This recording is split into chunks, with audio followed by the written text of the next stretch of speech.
ओम शांति। मुझे बात बहुत अच्छी लगी कि सुबह 2 घंटे योग करते हैं और मुरली सुनते हैं तो उसका असर चलता है सुबह 10:30-11 बजे तक, है ना। तो योग की शक्ति जो है वो कुछ समय तक काम करती है, फिर दोबारा रिचार्ज करने का टाइम आ जाता है, लेकिन फिर वो रिचार्ज नहीं करते तो फिर धीरे धीरे धीरे धीरे डिस्चार्ज हो जाते हैं, है ना। तो इसलिए हमें ये समझना है कि जैसे हमें 10 बजे तक 11 बजे तक शक्ति चाहिए, तो सुबह का 1 घंटा योग और मुरली का बहुत काम आता है। अब आप सोचो हमें अंतिम समय के लिए कैसी अवस्था चाहिए, कितनी शक्ति चाहिए, तो हमें योग का बल कितना जमा करना होगा। तो ये जो भट्टी के प्रोग्राम्स होते हैं ये हमें सिर्फ आज के अनुभव के हिसाब से ही नहीं, अनुभव तो एक चीज़ है, लेकिन योग बल के हिसाब से जो अंतिम समय में हमें आवश्यकता होगी, जिस योग बल की, जिस योग बल के आधार से हम अंतिम पेपर्स को पास करेंगे, वो योग बल की शक्ति जमा करने में भी ये भट्टी हमें बहुत मदद करती है। तो हमें इन बातों को भी ध्यान रखना है।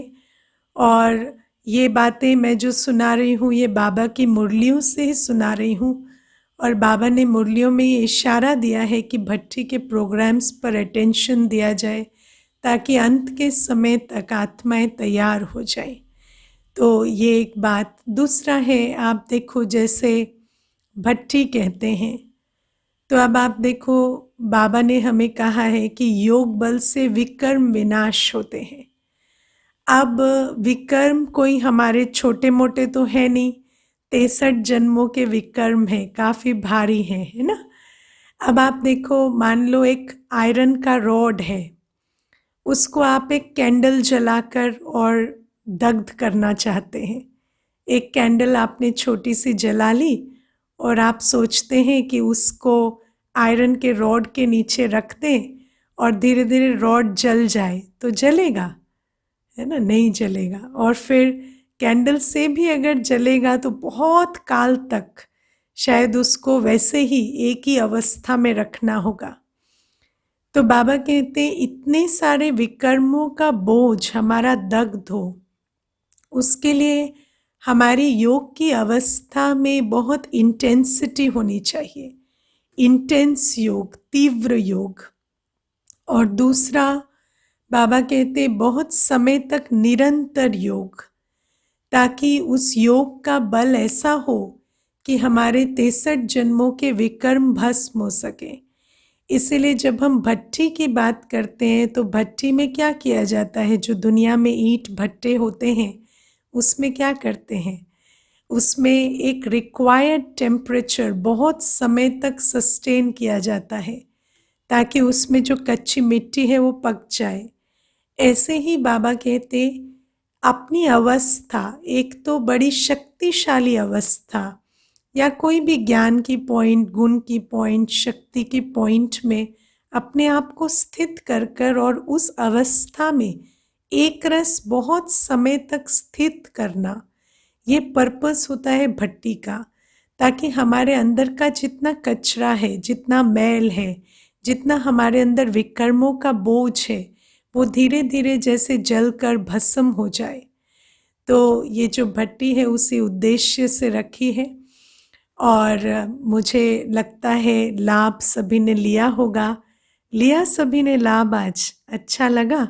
हाँ ठीक है, तो आगे भी देखेंगे, जब भी प्रोग्राम बना सकेंगे ज़रूर बनाएंगे। और मैं पर्सनली आपको सुनाऊं, मुझे आज की भट्टी बहुत अच्छी लगी क्योंकि नॉर्मली ऐसा होता है कि जब भट्टी के प्रोग्राम होते थे ऑफलाइन तो भाई बहनें तो भट्टी करते थे, लेकिन हम तो सेवा में ही रह जाते थे तो कभी ऐसा नहीं होता कि, मैं आपको बताऊं, जब से सेवा में रहे तब से पहली भट्टी है जो हमने भी की वरना हमेशा भट्टी ऑर्गेनाइज करते हैं, भट्टी कराते हैं, पर भट्टी करने का अवसर नहीं मिलता क्योंकि भोजन की तैयारी और बाकी चीज़ों में इतना सेवा में रह जाते थे। तो आज ऐसा हुआ कि भट्टी हमने भी की, तो मुझे भी बहुत अच्छा लगा कि चलो अव्यक्त दिवस में भट्टी की। तो अच्छा बुरा तो कुछ होता नहीं है, लेकिन समय प्रमाण मैं समझती हूँ सराहना चाहिए। जो भी अपॉर्चुनिटी मिली उसको सराहना चाहिए। सिर्फ ये कहने से कि पहले ऐसा होता था, पहले वैसा होता था, हाँ वो तो हम कहते भी हैं, मिस भी करते हैं, लेकिन इस समय की भी अपनी नवीनता है और अपने गिफ्ट्स हैं। तो मैं समझती हूँ अगर उनको भी स्मृति में रखें तो स्वयं को अनुभव होता है कि ये समय भी, हाँ बाबा जैसे बाबा का गीत है ना, वो दिन कितने प्यारे थे और ये दिन भी कितने प्यारे हैं। और बाबा तब भी साथ हमारे थे, बाबा अब भी साथ हमारे हैं। तो भले ही पहले साकार मिलन था, फिर अव्यक्त रूप में बाबा का साकार में मिलन हुआ, लेकिन अभी अव्यक्त मिलन का समय है, पर ये दिन भी बहुत प्यारे हैं। और जो भी बाबा ने ड्रामा प्रमाण जैसा भी अवसर हमें मिल रहा है, उस रूप से भी ये विधि भी अच्छी है। तो आज बाबा की मुरली, तो ज्ञान योग करते करते ज्ञान तो नहीं भूल गए? हाँ मुरली याद है आज की? मुरली याद है या मुरली भूल गए? मुरली तो सुबह सुनी थी, उसके बाद इतना कुछ सुन लिया कि मुरली भूल गए, ऐसा? या मुरली याद है? किस किस को आज की मुरली याद है? हाँ किस किस को मुरली याद है आज की? याद है? अच्छा ठीक है। तो क्या पॉइंट अच्छी लगी, कौन सुनाएंगे आज की मुरली में? हाँ हाथ उठाओ पहले, हाथ उठाओ और बताओ कौन सी पॉइंट अच्छी लगी। हाँ बताओ भाई। हाँ प्रेरणा बहन सुनाओ। शांति दीदी। ओम शांति। दीदी मुझे तो बाबा से सर्व संबंधों वाले पॉइंट जो बाबा समझा रहे थे हम्म कि थक जाओ तो माता समझ के, बाप समझ के गोदी में सो जाओ। हाँ हालांकि सच बताओ तो सारा वैनिश हो गया था सारे दिन में दिमाग से। थोड़ा सा रिवाइज किया तो ऐसे लगा कि ओ गॉड, दिन में क्यों नहीं इसको रिवाइज किया, यही पूरा योग था, कर हाँ लूं। हाँ, है ना? तो बाबा कहते हैं वही। ऐसे योगी बनते हैं जो ज्ञान ही भूल जाते हैं। है जी ना? तो जी जी और वही हुआ। कई बार ऐसा भी होता है कि बाबा वंडर खाते हैं कि बिना ज्ञान के कैसे योग रखते हैं, है ना? तो क्या किस आधार से योग करते हैं वो भी बाबा को समझ नहीं आता। ये कल की वाणी में ही बाबा ने कई कई बार ये बात अंडरलाइन की थी। तो जैसे सर्व संबंधों की पॉइंट प्रेरणा बहन ने सुनाई है ना, आज बाबा ने मुरली में अपने साथ सर्व संबंधों के अनुभवी मूर्त होने की बात की।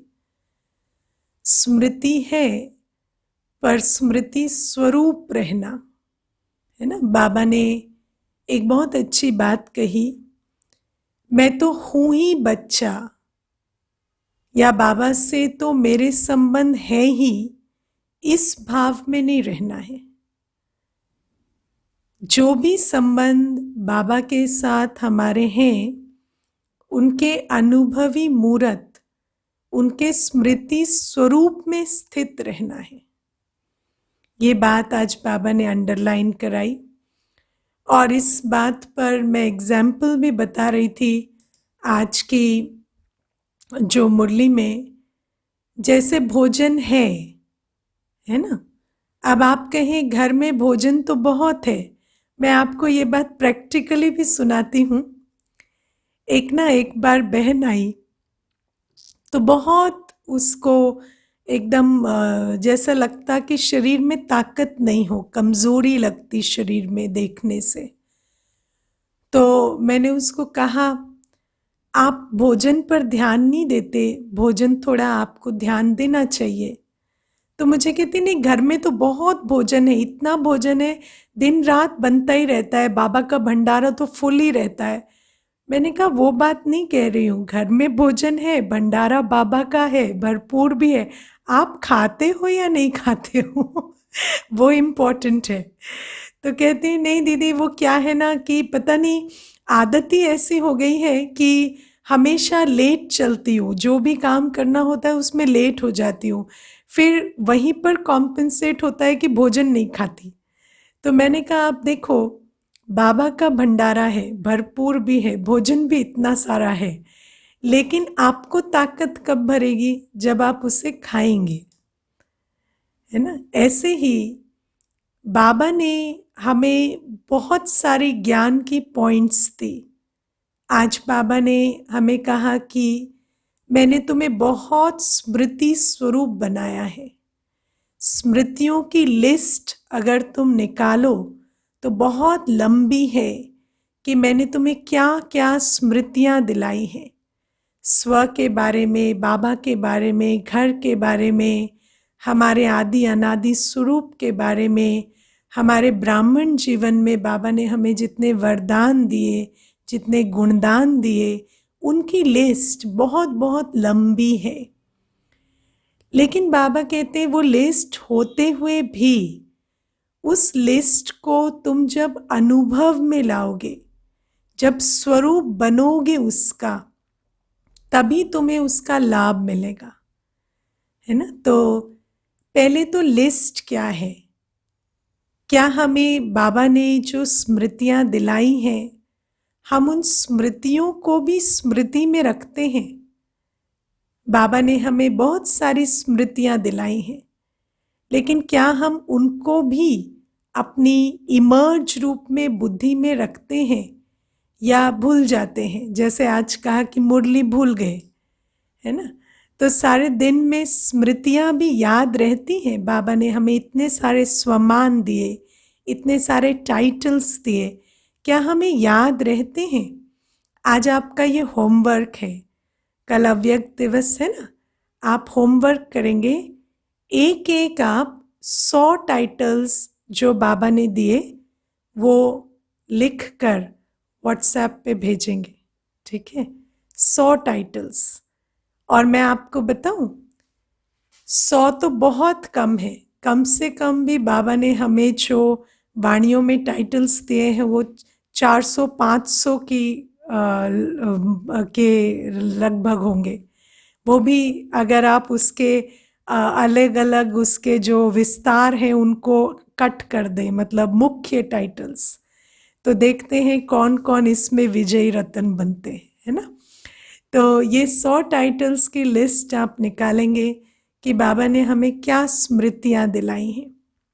और फिर बाबा कहते हैं मैंने तुम्हें टाइटल तो दे दिया, लेकिन क्या तुम उस टाइटल का स्वरूप बनकर रहते हो, उस स्वमान का स्वरूप बनकर रहते हो।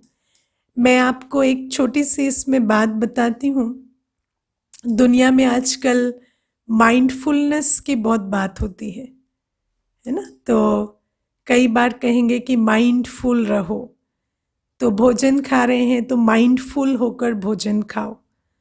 तो किस बात का माइंडफुल, कि मैं आत्मा भोजन खा रही हूँ, है ना। तो भोजन का माइंडफुल होकर आत्मा भी नहीं, है ना, उनके हिसाब से तो बस आई एम ईटिंग, और वो फूड जो है वो बॉडी को नरिश कर रहा है, उसके माइंडफुल होकर भोजन खाओ।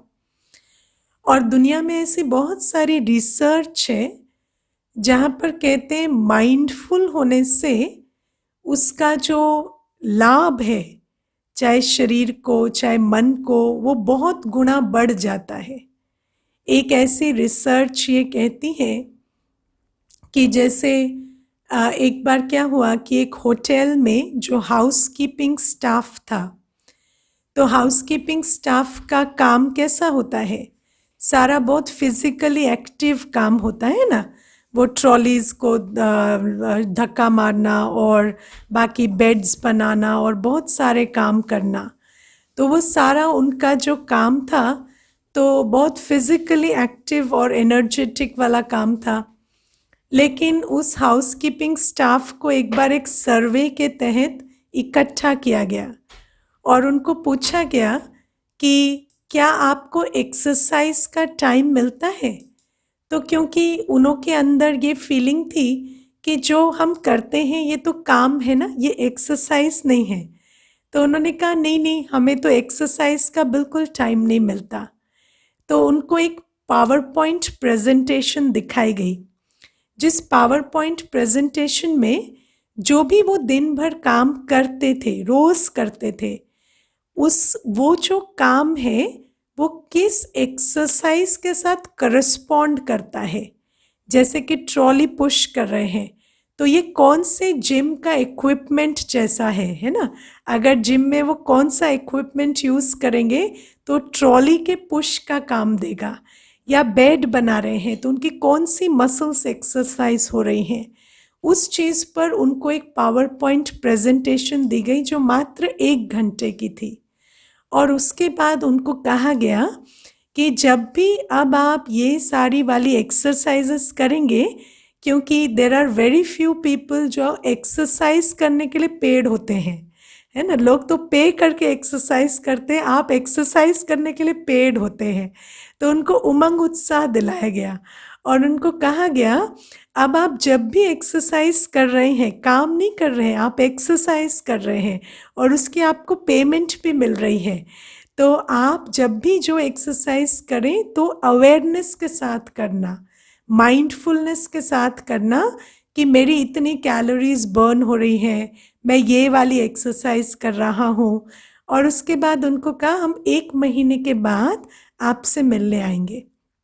तो जब वो 1 महीने के बाद मिलने गए तो 1 महीने के बाद जब रीडिंग ली गई उनकी, तो वो जो सारे एम्प्लॉयज़ थे उनको बहुत हैप्पियर एंड हेल्दियर फील हो रहा था, क्योंकि हर चीज़ करते हुए वो ये सोच रहे थे, पहले सोच रहे थे मैं काम कर रही हूँ, मैं काम कर रही हूँ, अभी क्या सोच रहे हैं मैं एक्सरसाइज कर रही हूँ, मेरी कैलोरीज बर्न हो रही है, मेरे को फिटनेस आ रही है, मेरी ये मसल टोन हो रही है।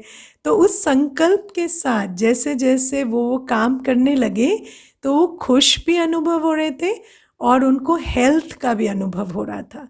तो ये मैं आपको बात क्यों सुना रही हूँ, क्योंकि आप देखो एक साधारण सा कर्म, जैसे घर का कर्म करते हुए इतना समझा कि काम नहीं है एक्सरसाइज है, तो कितना उनके जो अनुभव है उसमें कितनी वृद्धि हो गई और कितना उसमें फर्क पड़ गया। तो बाबा हमें कहते हम बच्चों जैसा तो कोई भी नहीं जिनको इतनी स्मृतियां मिली हो, है ना। हमारा तो हर कर्म सिर्फ काम करना नहीं, हर कर्म उठना, बैठना, खाना पीना, पढ़ना, सुनना, सब कुछ के लिए बाबा ने हमें स्वमान दिए हैं। और बाबा कहते हैं कि तुम हर कर्म के लिए, जब तुम कोई भी कर्म करते हो, तुम स्मृति में रखो कि तुम किस काल में ये कर्म कर रहे हो। पुरुषोत्तम बनने की इस पुरुषोत्तम संगम युग की श्रेष्ठ वेला में मैं ये कर्म कर रही हूँ, स्वयं भगवान के सम्मुख ये कर्म कर रही हूँ, स्वयं भगवान की श्रीमत पर कर रही हूँ और इस कर्म से कितनी पदम गुणा प्राप्ति की अधिकारी हूँ मैं आत्मा। और बाबा कहते हर कर्म करते 24 घंटे में संकल्प के कर्म, बोल के कर्म और हाथों से कर्म तो हम करते ही हैं, साधारण कर्म भी करते हैं और जो दिन में जो स्पेशल कर्म पाठ अनुसार हमें मिले हैं वो भी करते हैं। लेकिन बाबा कहते वो सारे कर्म करते तुम एडिशन करो स्वमान की, तुम वो कर्म करते उस कर्म के समय, उस अलग अलग कर्मों में अलग अलग समय पर अलग अलग स्वमानों का स्वरूप बनकर करो, तो वही कर्म कर्म योग बन जाएगा और वही कर्म करते तुम अपनी जो कर्मातीत अवस्था है उसको प्राप्त करते जाओगे। जैसे दुनिया में भी लोग कर्म करते हैं पर कर्म करते करते थकते जा रहे हैं, है ना। लेकिन कर्म करते करते शक्तिशाली बनते जाना, कर्म करते करते कर्मातीत अवस्था के नजदीक जाते जाना, ये कमाल कब होगी जब हमारे हर कर्म को हम स्वमान के आधार से करेंगे। जैसे आज बाबा ने मुरली में कहा कि सुबह उठते हो तो जब तुम बाबा के पास बैठते हो योग में, तो ये अनुभव करो वरदानी समय में वरदाता बाप वरदान लुटा रहे हैं और मैं भाग्यवान आत्मा उन वरदानों से अपनी झोली भी भर रही हूँ और मास्टर वरदाता बन सारे विश्व को वो वरदान बांट भी रही हूँ। तो बाबा कहते वही कर्म, जैसे कई होते हैं ना, नियम प्रमाण उठ जाते हैं पर फिर कहते हमें अनुभव नहीं होता। तो अनुभव तब होगा जब स्मृति स्वरूप होके, अनुभवी मूर्त होके वो कर्म करेंगे, स्वमान के आधार से वो कर्म करेंगे। सिर्फ बैठ जाएंगे और बाबा को कहेंगे बाबा अनुभव कराओ, तो बाबा कहेंगे मैं तो करा ही रहा हूँ, तुम लेकर करो ना। है ना। तो पहले तो अपनी सीट को सेट करना पड़ेगा। अगर खुद ही स्वमान की सीट पर नहीं बैठेंगे तो फिर बाबा हमें उड़ाएंगे कैसे। तो बाबा कहते अमृत वेले उठना ब्राह्मणों के लिए एक नियम प्रमाण साधारण कर्म हो गया है, रोज उठ जाते हैं। लेकिन उठने के बाद उसी कर्म में विशेषता कैसे भरेगी। जब हम बच्चे उठने के बाद इस स्वमान में बैठेंगे कि वरदाता वरदान लुटा रहे हैं और मैं आत्मा वरदानों से झोली भर भी रही हूँ और उन वरदानों को बांट भी रही हूँ। इसके बाद बाबा कहते मुरली पढ़ते हो, मुरली सुनते हो। एक साधारण रीति से बाबा ने सुना दिया, हमने सुन लिया। तो इतना बड़ा जो ये मुरली, भगवान जिनको ज्ञान का सागर कहा जाता है, गीता ज्ञान दाता शिव बाबा मुरली बजा रहे हैं। स्वयं भगवान परम धाम से मुझे आकर पढ़ा रहे हैं। मैं वो भाग्यवान कोटों में कोई आत्मा हूँ, कोई में भी कोई वो आत्मा हूँ जिसका ये विशेष पाठ है कि भगवान मुझे सम्मुख आकर पढ़ाते हैं और मैं पढ़ती हूँ। लेकिन वो कर्म भी साधारण हो जाता है यदि उस अवेयरनेस में, स्मृति स्वरूप में वो कर्म नहीं करते, है ना। ऐसे ही बाबा कहते मैं तुम्हारे साथ हर संबंध में हूँ, मैं तुम्हारा बच्चा भी हूँ, है ना। मैं तुम्हारा कितना ऊंचा, कितना श्रेष्ठ वारिस हूँ। दुनिया में एक लायक बच्चा होता है तो कहते मेरा कुल दीपक है। कितना नाज होता है माता पिता को। यहाँ जितने भी लौकिक रूप से माता पिता बैठे हैं वह अपने आप से पूछें, एक लायक बच्चा होता है तो कितना नाज होता है। कहीं भी बैठेंगे ना तो उसी बच्चे का वर्णन करते रहेंगे। कभी कभी तो बच्चा ही माँ बाप को टोक देता है कि नहीं नहीं इतना भी नहीं बोलो, अभी ऐसा भी कुछ नहीं है। लेकिन वो एक लायक बच्चा होता है तो उस कुल दीपक का इतना नशा होता है कि जहाँ बैठेंगे अपने से पहले उसकी बातें करने लगेंगे, क्योंकि ऐसा लगता है कि हमारा नाम बाला करने वाला, हमारे कुल की लाज रखने वाला, है ना, हमारे कुल को नाम दिलाने वाला, नाम रोशन करने वाला, ये मेरा कुल दीपक है। और बाबा कहते बाबा तो सिर्फ हमारे कुल का ही नहीं, हमारा भी 21 कुलों का उद्धार करने वाले हैं। तो ऐसे कुल दीपक को पाकर हमें कितना नाज होना चाहिए, है ना, कि बाबा मेरा बच्चा बना है, बाबा मेरा कुल दीपक है। बाबा सिर्फ मेरे कुल का ही नहीं, मेरे भी 21 कुलों का उद्धार करने वाला है। तो ऐसे बाबा को बच्चे के रूप में याद कर, जब भी दिल शिकस्त होते हैं, जब भी लगता है कोई अप्राप्ति है, तो समझो स्वयं भगवान मेरा बच्चा है तो मेरा भविष्य कितना श्रेष्ठ है और वर्तमान की छोटी सी अप्राप्ति क्या बड़ी बात है। तो बाबा कहते ऐसे ही समय प्रमाण अलग अलग स्वरूपों से, अलग अलग स्वमानों में बाबा के अलग अलग संबंधों को अनुभव करते उन अनुभवों के स्मृति स्वरूप बन जाओ। और बाबा ने हमें आज ये भी लक्ष्य दिया कि स्मृति स्वरूप क्यों बनना है, क्योंकि अंतिम पेपर क्या है, अंतिम पेपर ही है नष्टो मोहा स्मृति स्वरूप, है ना। तो अंत के समय में और कुछ भी काम नहीं आएगा, क्योंकि जो भी और आधार है वो सारे आधार विनाशी हैं और अंत के समय में वो सारे आधार हमारा साथ छोड़ देंगे। तो ऐसे समय पर ये जो बाबा से सर्व संबंधों और स्वमानों के आधार से हमने जो अपनी स्मृति स्वरूप समर्थ स्थिति बनाई होगी, वही हमें अंत का पेपर पार करने में मदद करेगी। तो हमें ये समझना है कि ये जो हम प्रैक्टिसेस कर रहे हैं, आज हम बाबा से सर्व संबंध का अनुभव करने का अभ्यास क्यों कर रहे हैं? क्योंकि जब हम बाबा की ही बातों में, बाबा के ही भिन्न भिन्न अनुभवों में खोए रहेंगे, तो दुनिया का लॉस गेन, दुनिया का उतार चढ़ाव, दुनिया की ऊपर नीचे की बातें जो आनी ही है, होनी ही है और बढ़ती ही जानी है, वो हमें विचलित नहीं कर सकेंगी।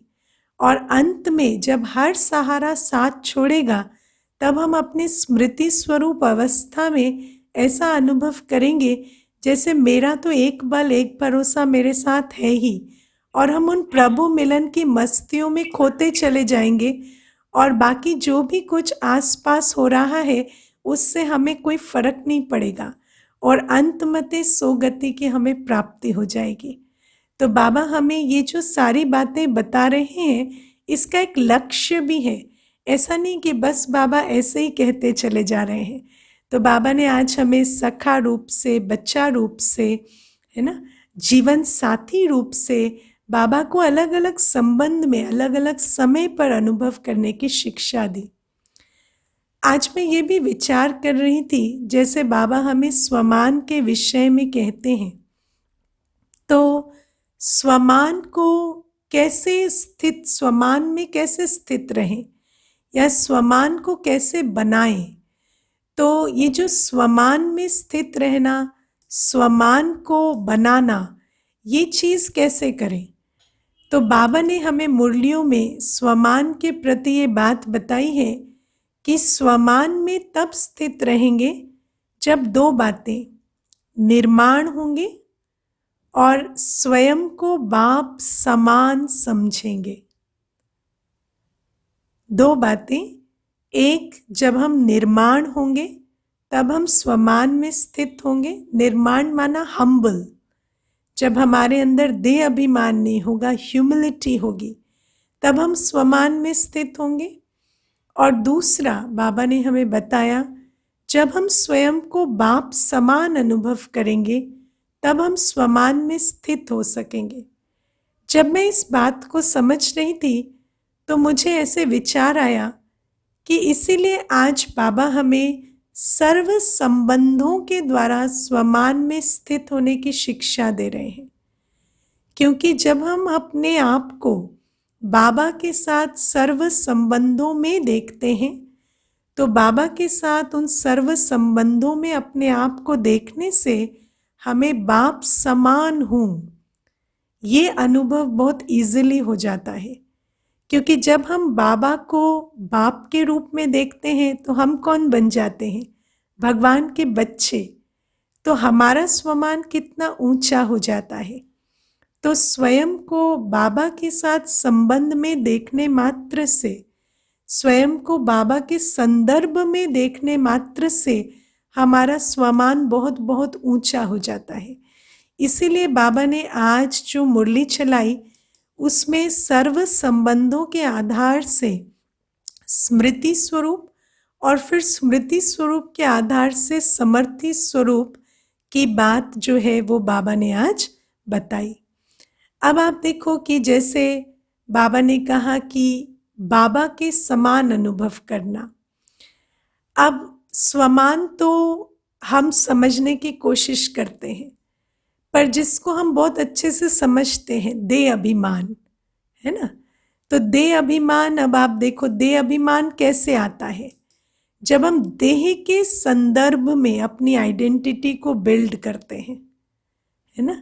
जैसे आप एक छोटा सा एग्जाम्पल, ये एग्जाम्पल बहुत प्रत्यक्ष दिखाई देता है, इसलिए क्लास में मैं कई बार देती हूँ। घर में दो बच्चे हैं, दोनों की आयु में मात्र 2 वर्ष का अंतर होगा, लेकिन एक को बार बार कहेंगे ये छोटा है, ये छोटा है, ये छोटा है, और दूसरे को कहेंगे ये बड़ा है, ये बड़ा है, ये बड़ा है ना।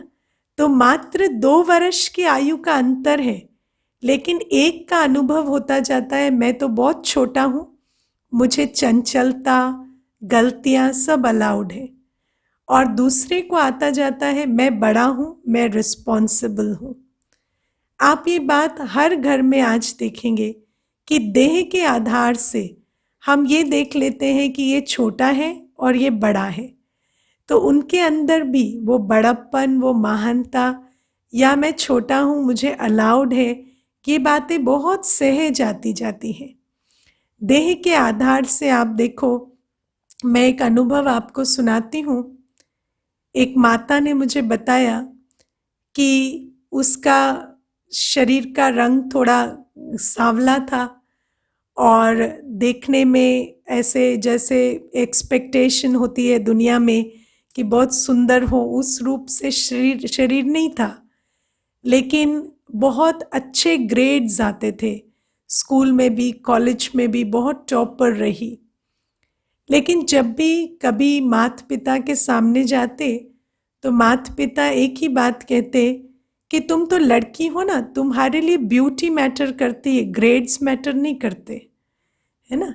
तो अगर ग्रेड्स बहुत अच्छे भी हैं, still you are a failure.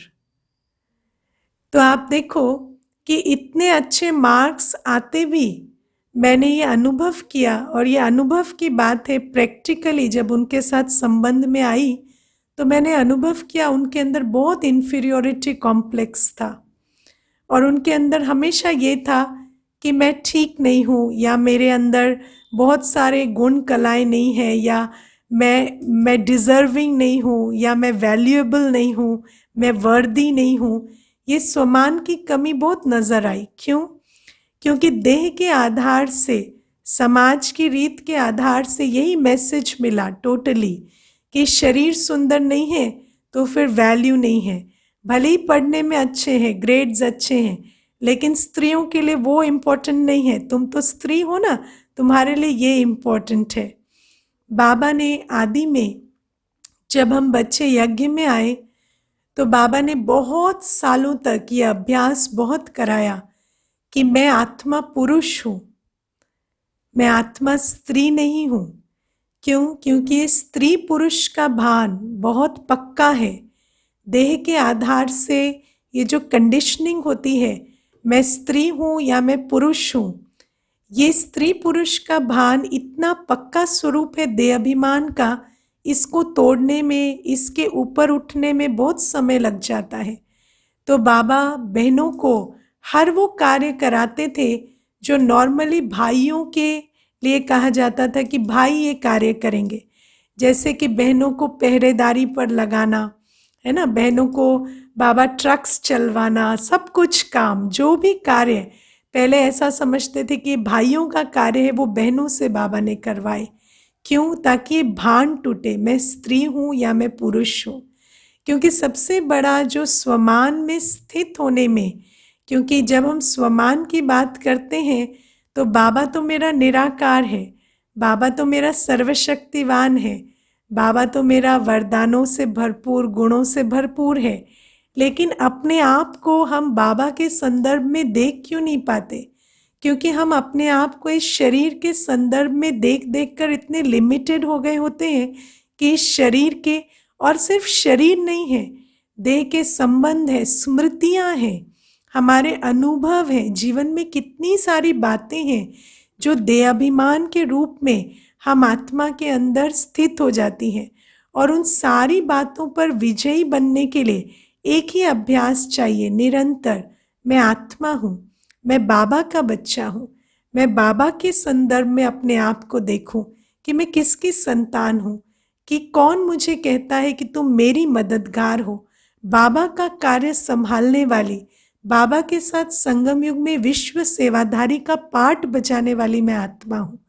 तो अपने आप को बाबा के संदर्भ में, बाबा के कार्य के निमित्त समझ, बाबा ने जो टाइटल्स दिए, मैं विशेष पाठधारी हूँ, मैं स्वदर्शन चक्रधारी आत्मा हूँ, ऐसे ऐसे टाइटल्स को अपने अंदर इमर्ज कर और फिर उन पर चिंतन मंथन कर उनके स्मृति स्वरूप में स्थित रहे, हर कर्म करना, ये जब हम करेंगे तभी हम आत्मा ऐसी अवस्था का निर्माण कर सकेंगे जो अंत के समय जब हर चीज, हर आधार कोलैप्स होगा, जब आत्मा के आसपास इतनी त्राही त्राही की सीन होगी कि आत्मा के अंदर जितना भी ट्रॉमा है वो ट्रिगर होने के बहुत चांसेस हैं, उस समय पर यदि हमने इतना स्मृति स्वरूप रहकर अपनी चित्त को इतना साफ किया होगा, अपने विकर्मों को ऐसे दग्ध किया होगा कि कोई भी ऐसी दिल दहलाने वाली सीन मुझे हिला न सके, तभी हम नष्टो मोहा स्मृति स्वरूप बन आगे के लिए अपनी स्थिति के आधार से अपना पद ग्रहण कर सकेंगे। तो ये बातें आज बाबा ने बहुत अंडरलाइन की। बाबा हमें बहुत प्यार से, बहुत सरलता से सब बातें कह जाते हैं। जैसे आज बाबा ने कितने प्यार से, कितनी सरलता से कह दिया कि बच्चे सिर्फ सर्व संबंधों का अनुभव करो, लेकिन सर्व संबंधों के अनुभव से किस प्रकार हम स्मृति स्वरूप बनेंगे ये बाबा को मालूम है।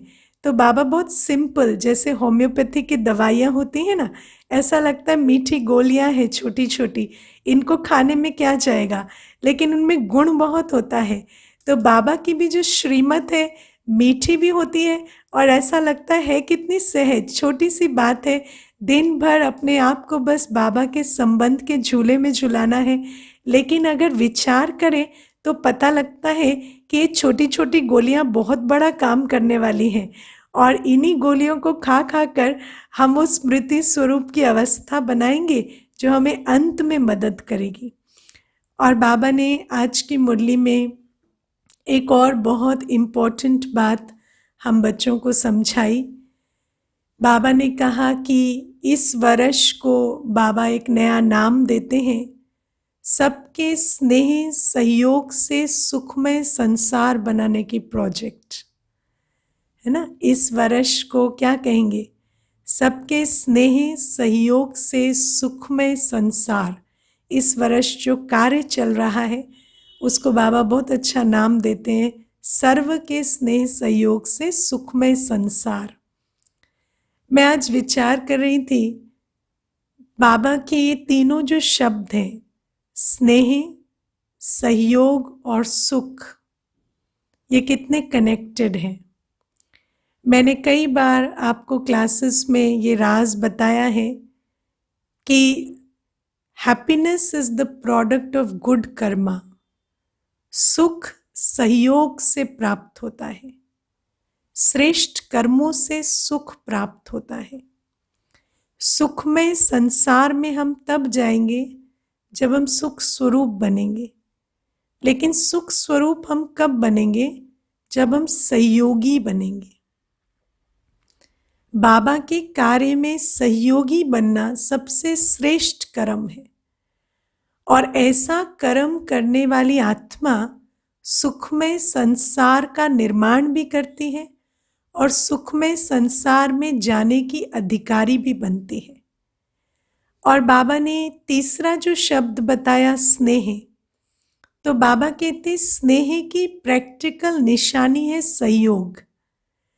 आज आप देखो, अगर मैं आपको पूछूं क्या आपको बाबा से प्यार है, तो सभी कहेंगे हाँ, हमें बाबा से बहुत प्यार है। लेकिन कैसे पता चले कि वास्तव में प्यार है? जैसे दुनिया में कहते हैं ना लिप सर्विस, है ना, कि ये तो बस मीठा मीठा बोलते हैं। तो मीठा बोलना तो बहुत आसान होता है, ये कहना कि मुझे बाबा से प्यार है ये तो बहुत आसान होता है।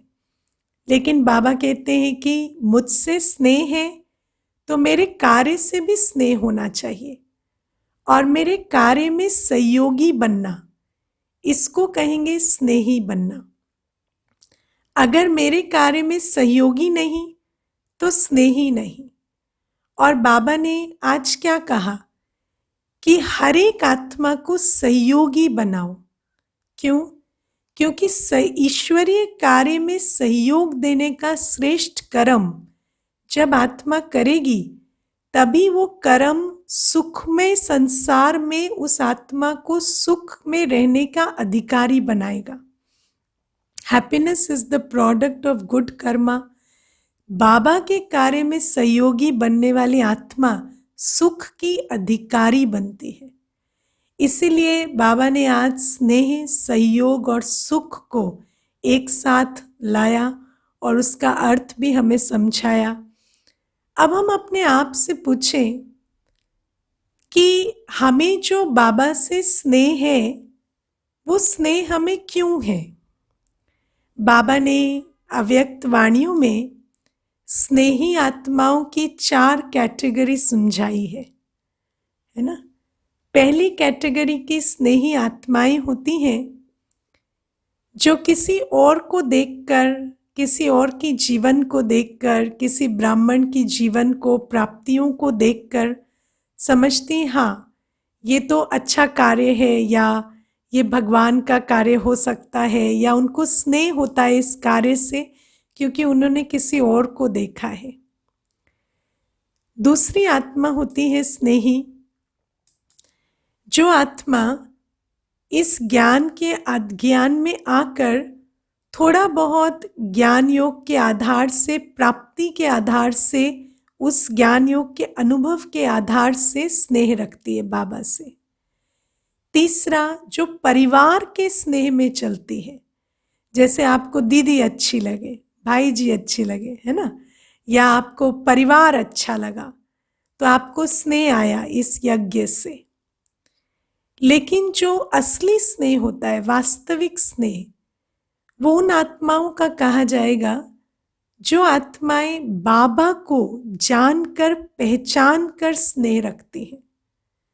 उनके स्नेह का आधार कोई अन्य आत्मा नहीं है, परिवार नहीं है, कोई प्राप्ति नहीं है, किसी की जीवन का परिवर्तन नहीं है। उनके स्नेह का आधार है कि ये बाबा का कार्य है और ये बाबा है, और भगवान को पहचान कर, बाबा को पहचान कर बाबा से स्नेह रखने वाली आत्मा को कहेंगे सच्चे स्नेही। और जो बाबा को पहचान जाते हैं उनकी निशानी क्या होती कि वो समझ जाते हैं कि बाबा किस लिए परम धाम छोड़कर यहाँ आए हैं, क्यों बाबा अपना दिव्य धाम छोड़कर यहाँ इस पतित पुराने लोक में आए हैं।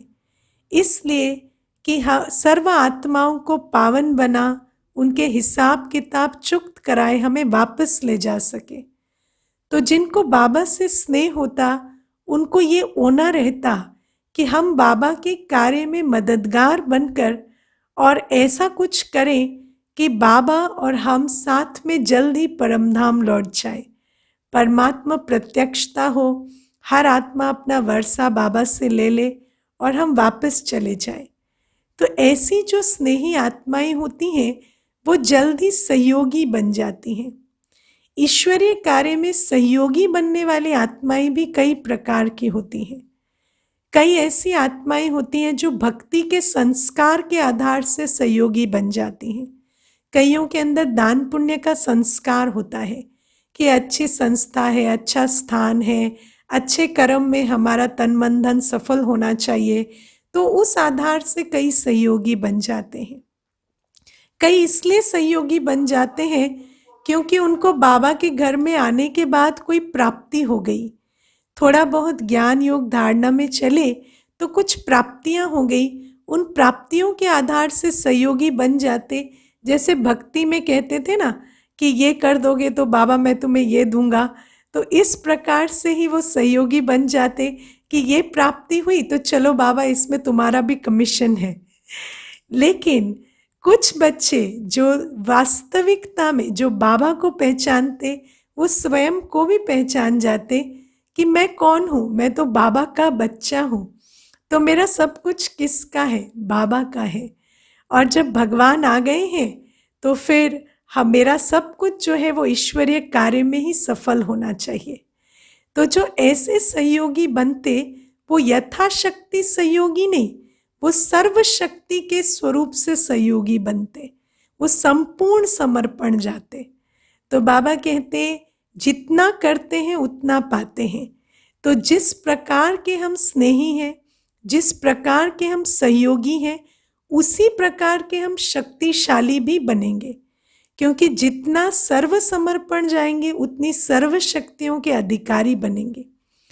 तो अपने आप से आज आप विचार करना कि मैं किस प्रकार की स्नेही आत्मा हूँ, मेरा स्नेह बाबा से किस आधार से है, और मैं ईश्वरीय कार्य में जो सहयोगी हूँ उसका आधार क्या है, और उसके अनुसार तय होगा कि सुख और शक्ति के हम कितने अधिकारी बनेंगे। और अगर आप ये फॉर्मूला लगाकर चेक करेंगे तो आपको रिजल्ट पता चल जाएगी कि अगर शक्ति और सुख के अनुभव में कमी है तो क्यों है, क्योंकि सर्व स्नेही और सर्व सहयोगी नहीं बने हैं, यथार्थ स्नेही और यथार्थ सहयोगी नहीं बने हैं। तो बाबा कहते अगर इस संगम युग में ही सुख की प्राप्ति नहीं हुई, अगर संपूर्ण सहयोगी नहीं बने और सुख का अनुभव नहीं किया तो भविष्य में क्या प्राप्त करेंगे।